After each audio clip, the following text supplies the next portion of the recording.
बातमीपत्रात आपलं पुन्हा स्वागत। आता बातम्या पाहूया विस्तारानं। कोल्हापूर जिल्ह्यात आज दिवसभर पावसानं जोरदार बरसत आपण अजूनही फॉर्ममध्ये असल्याचं दाखवून दिलंय।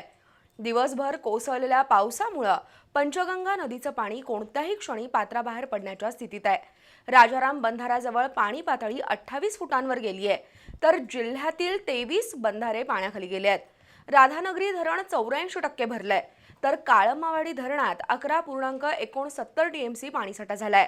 गुरुवारपासून पावसाचा जोर वाढण्याचा अंदाज हवामान खात्यानं वर्तवलाय।